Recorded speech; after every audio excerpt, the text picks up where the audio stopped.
Hello, I'm very happy to welcome you back to a new book we have got, and this is the Jim Corbett Omnibus.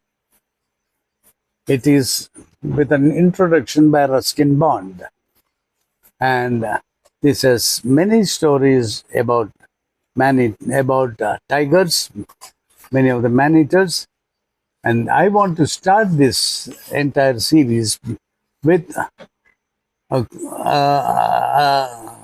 tribute paid by Jim Corbett to the tiger. He says in the author's note to this edition that all sportsmen, no matter what their viewpoint has been, or a platform on a tree, a back of an elephant, or their own feet, all sportsmen will agree with me that a tiger is a large-hearted gentleman with boundless courage, and that when he is exterminated, India will be the poorer, having lost the finest of her fauna. And he had also estimated that the tiger will be exterminated unless public opinion rallies to its support. So he says it's a gentleman and he is one of the best animals. And it will be a great loss to lose the tiger. Fortunately for us, the rehabilitation of the tiger in the Indian jungles has been a success. And today we have got a large increase in the number of tigers. So, and that's a good news with which I start this book, reading this book. So this Jim Corbett was an officer of the East India Company of the government, and his job was to hunt man-eating tigers and kill them. So in that process, he has been in the Uttaranchal forest for many years, and he knew the forest very well. He knew the tigers very well, and it is with his intimate knowledge of tigers and their behavior that he has written this book. The first chapter starts with the heading, "The Champawat Man-Eater." It goes this way. The I here is Jim Corbett. So it says, "I was shooting with Eddie Knowles in Malani when I first heard of the tiger, which later received official recognition as the Champawat Man-Eater. Eddie, who will long be remembered in this province as a sportsman par excellence and the possessor of an inexhaustible fund of shikar yarns, was one of those few and very fortunate individuals who possess the best of everything in life. His rifle was without equal in accuracy and striking power, and while one of his brothers was the best gunshot in India, another brother was the best tennis player in the Indian Army.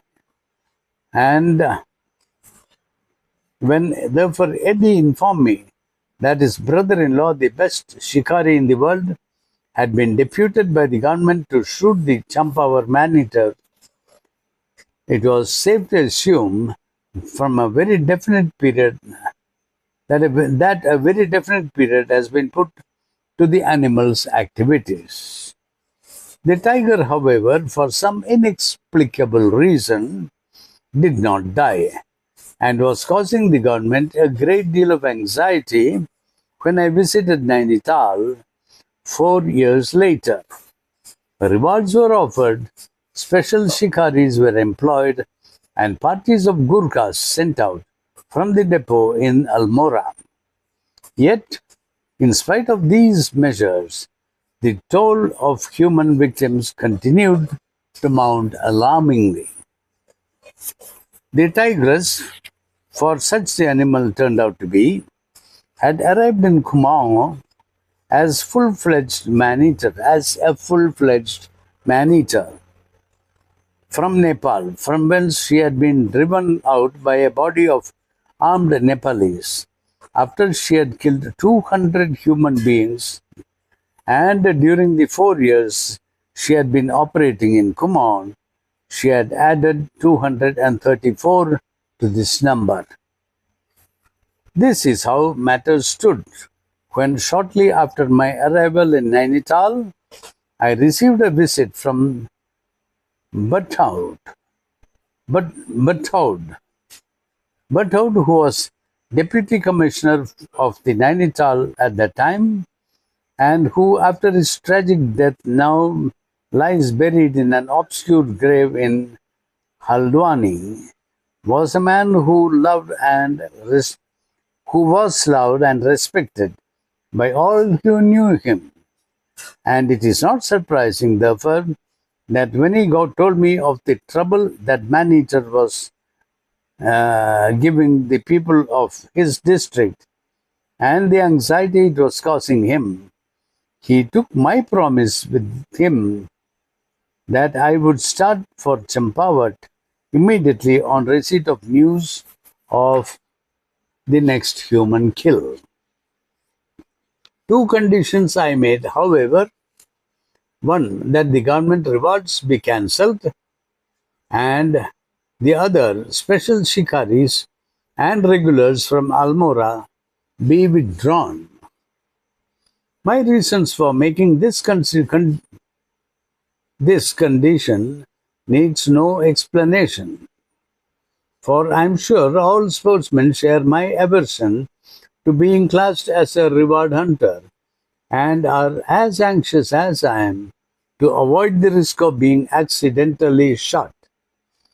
These conditions were agreed to, and a week later, Berthold paid me an early morning visit and informed me that news had been brought in during the night by runners that a woman had been killed by the man-eater at Pali, a village between Dabhidura and Dunaghat.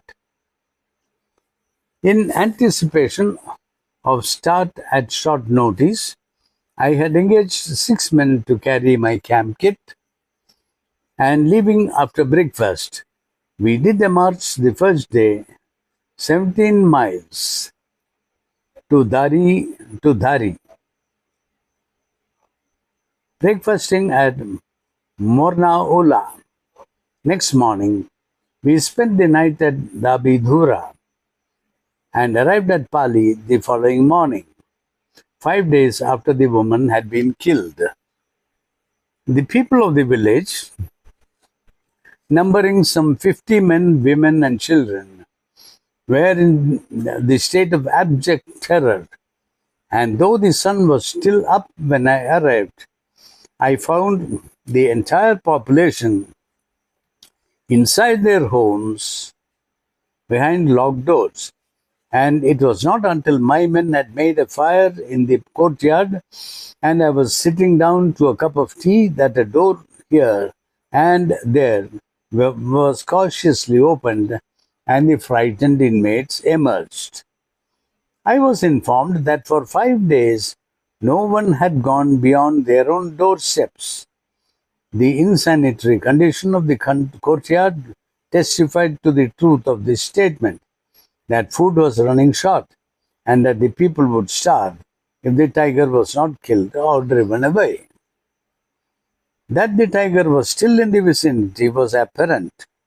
For 3 nights it had been heard calling on the road, distant 100 yards from the houses, and that very day it had been seen on the cultivated land at the lower end of the village.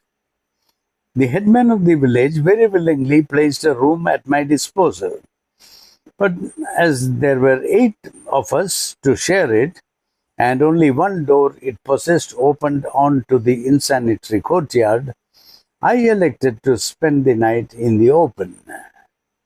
After a such meal, after a scratch meal, which had to do duty for dinner, I saw my men safely shut into the room, and myself took up a position on the side of the road, with my back to the tree. The villagers said the tiger was in the habit of perambulating along this road, and as the moon was at the full, I thought there was a chance of getting a shot, provided I saw it first. I had spent many nights in the jungle looking for game, but this was the first time I had ever spent a night looking for a man-eater.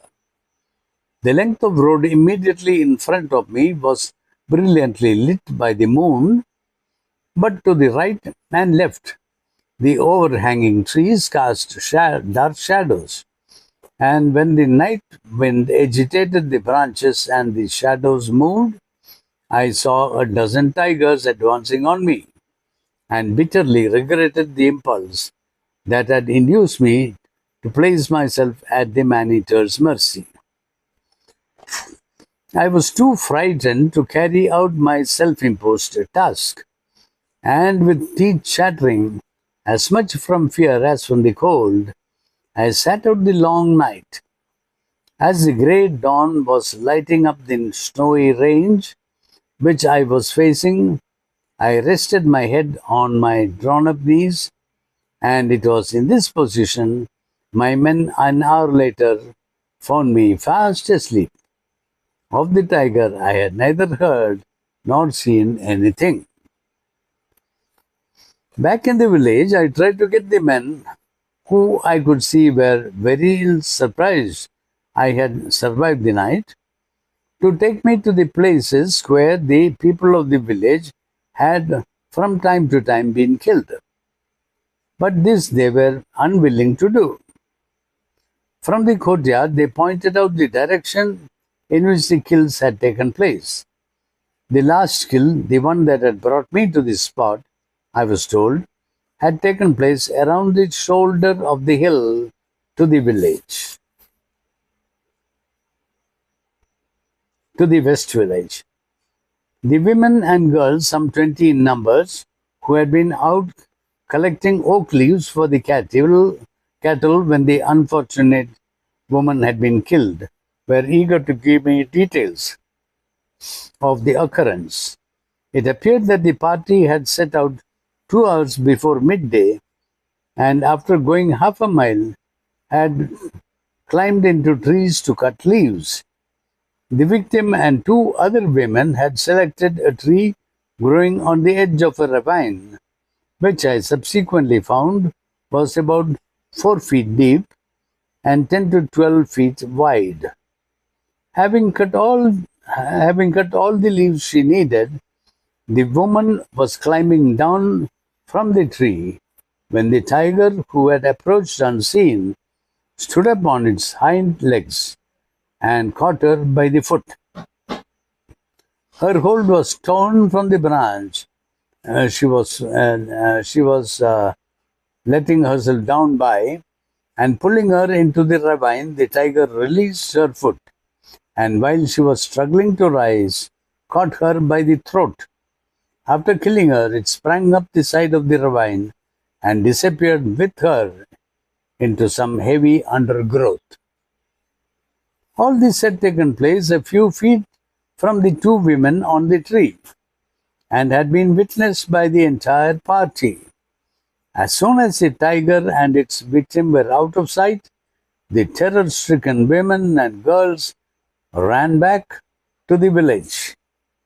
The men had just come in for their midday meal, and when all were assembled and armed with drums, metal cooking pots, anything intact that would produce a noise, anything in fact that would produce a noise, the rescue party set off, the men leading and the women bringing up the rear. Arrived at the ravine in which the woman had been killed, the very important question of what next was being debated when the tiger interrupted the proceedings by emitting a loud roar from the bushes 30 yards away. As one man, the party turned and fled helter-skelter back to the village. When breath had been regained, accusations were made against one another of having been the first to run and cause the stampede. Words ran high until it was suggested that if no one was afraid and all were as brave as they claimed to be, why not go back and rescue the woman without loss of more time? The suggestion was adopted, and three times the party got as far as the ravine. On the third occasion, the one man who was armed with a gun fired it off and brought the tiger roaring out of the bushes.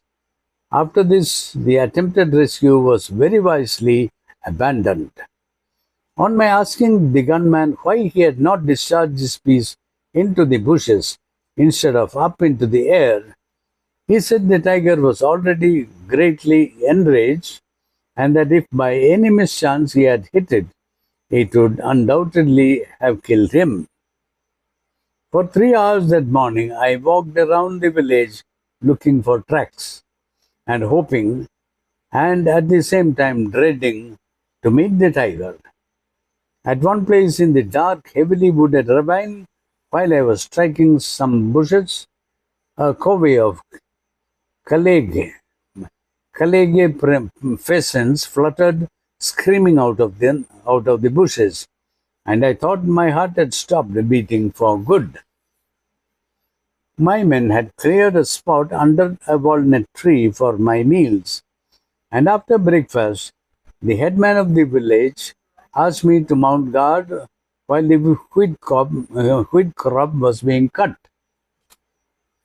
He said that if the crop was not harvested in my presence, it would not be harvested at all, for the people were too frightened to leave their homes.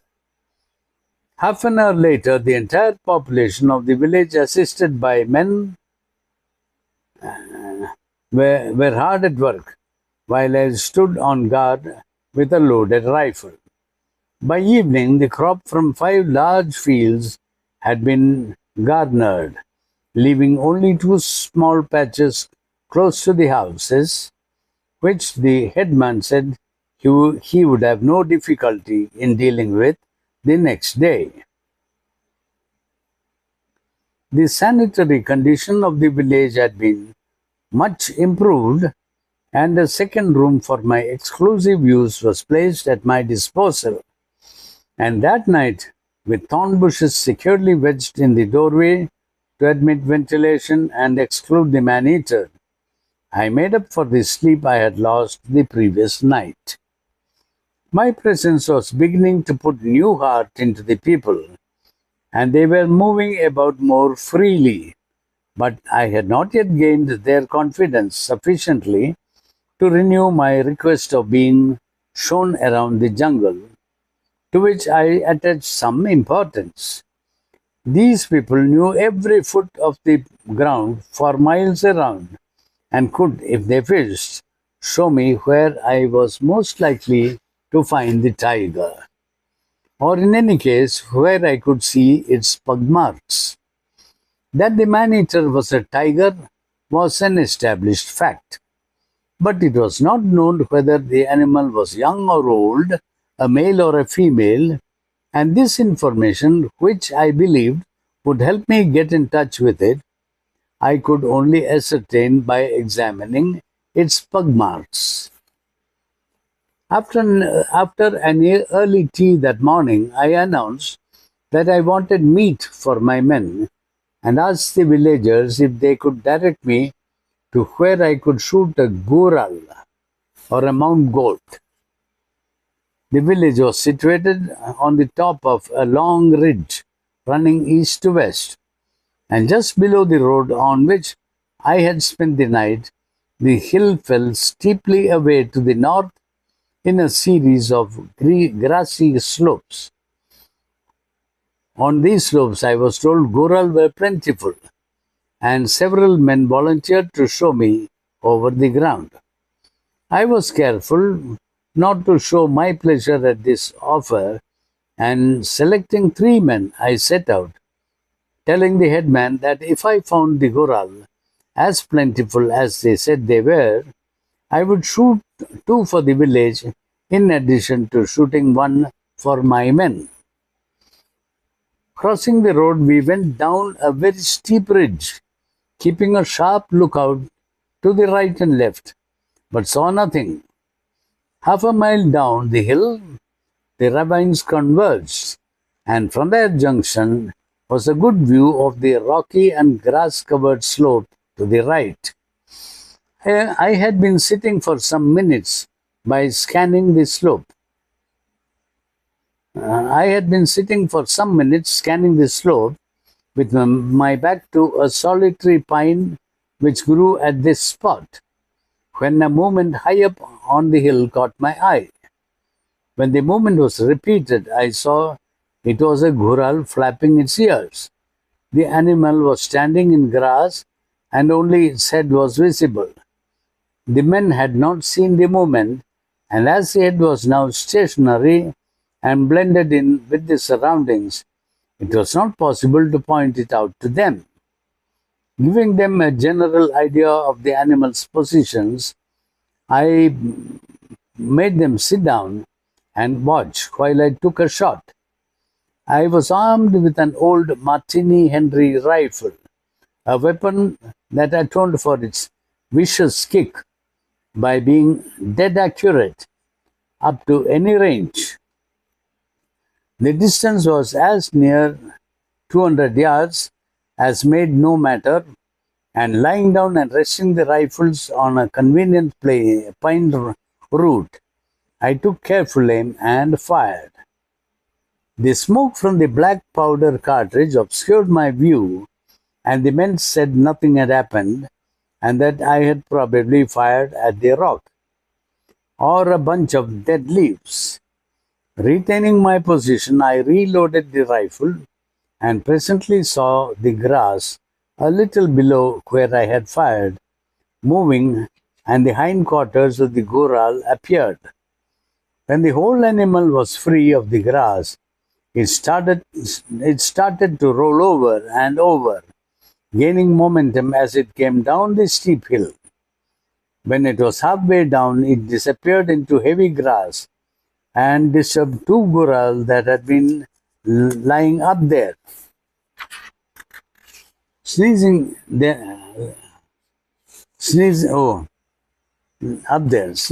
alarm call, the 2 animals dashed out of the grass and went bounding up the hill. The range was shorter now, and adjusting the leaf sight, I waited until the bigger of the 2 slowed down and put a bullet through its back. And as the other one turned and made off diagonally across the hill, I shot it through the shoulder. On occasions, one is privileged to accomplish the seemingly impossible.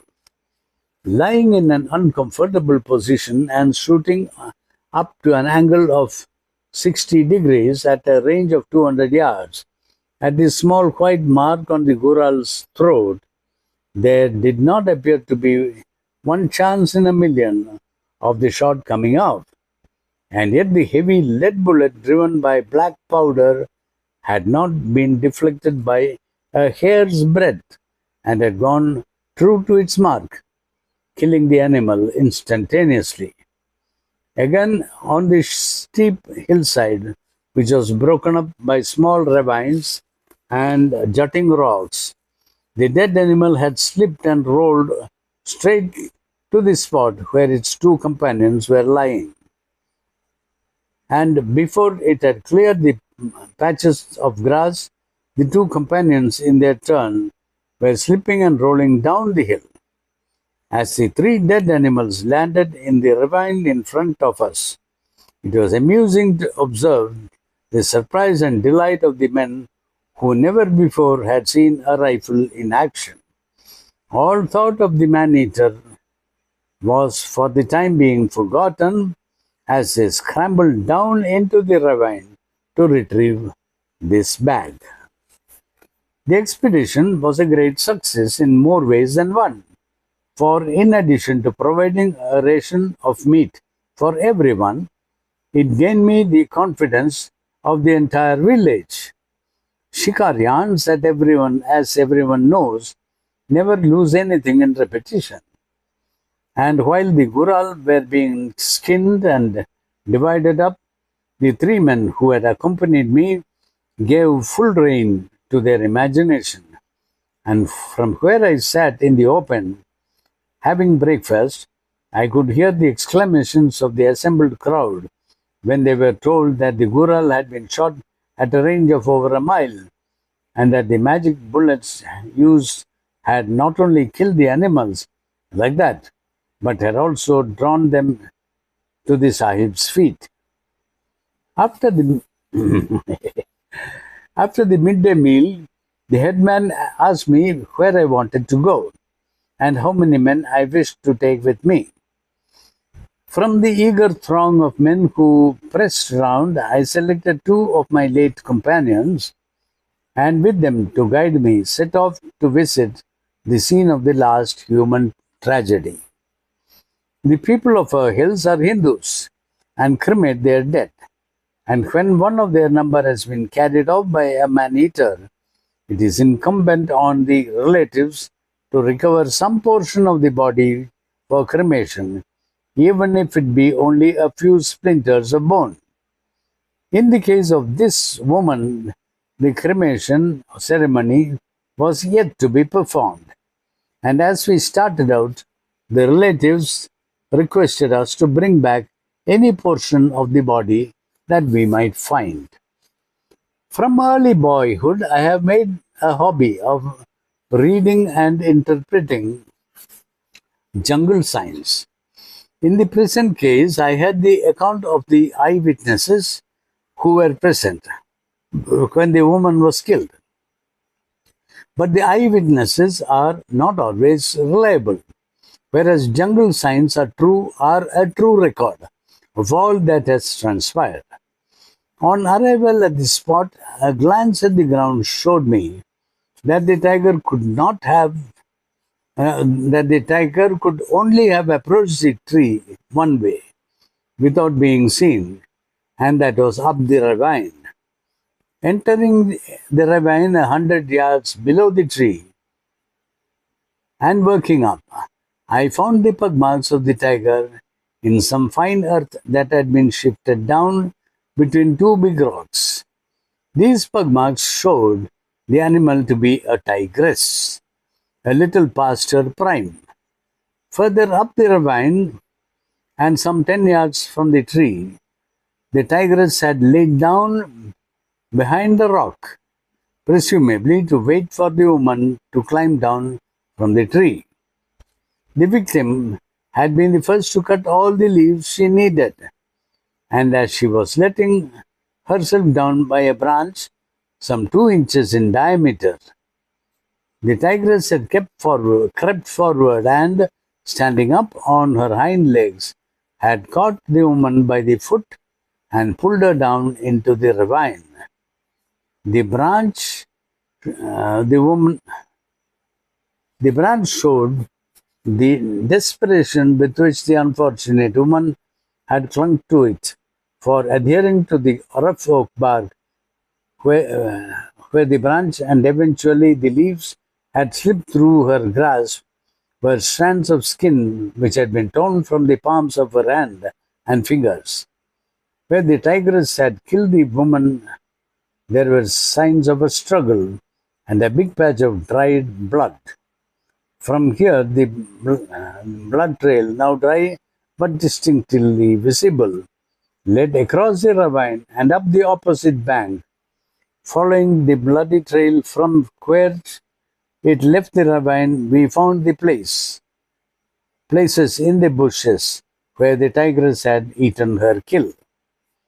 It is a popular belief that man-eaters do not eat the head, hands, and feet of the human victims. This is incorrect. Man-eaters, if not disturbed, eat everything, including the blood-soaked clothes, as I found on one occasion. However, that is another story and will not be told here. On the present occasion, we found the woman's clothes and a few pieces of bone, which we wrapped in the clean cloth we had brought for the purpose. Pitifully little as these remains were, they would suffice for the cremation ceremony, which would ensure the ashes of the high caste woman reaching Mother Ganges. After tea, I visited the scene of yet another tragedy. Separated from the main village by the public road was a small holding of a few acres. The owner of this holding had built himself a hut on the hillside just above the road. The man's wife and the mother of his two children, a boy and a girl, aged 4 and 6 respectively, was the younger of the two sisters. These two sisters were out cutting grass one day on the hill above the hut when the tigress suddenly appeared and carried off the elder sister. For 100 yards, the younger woman ran after the tigress to let her sister go and take her instead. This incredible act of heroism was witnessed by the people in the main village. After carrying the dead woman for 100 yards, the tigress put her down and turned on her pursuer. With a loud roar, it sprang at the brave woman who, turning, raced down the hillside, across the road and into the village, evidently with the intention of telling the people what they, unknown to her, had already witnessed. The woman's incoherent noises were at the time attributed to loss of breath, fear, and excitement, and it was not until the rescue party that had set out with all speed had returned unsuccessful that it was found that the woman had lost her power of speech. I was told this tale in the village, and when I climbed the path to the two-roomed hut where the woman was engaged, engaged in washing clothes. She had then been dumb for 12 months. Except for a strained look in her eyes, the dumb woman appeared to be quite normal, and when I stopped to speak to her and tell her I had come to try and shoot the tiger that had killed her sister, she put her hands together and stooping down touched my feet, making me feel a wretched impostor. True, I had come with the avowed object of shooting the man-eater, but with an animal that had the reputation of never killing twice in the same locality, never returning to a kill, and whose domain extended over an area of many hundred square miles, the chance of my accomplishing my object was about as good as finding a needle in two haystacks. I think I'll stop at this point. There's plenty more of this adventure, and it is very interesting, extremely interesting. I hope you liked it. We'll continue next time. Thank you. Bye-bye.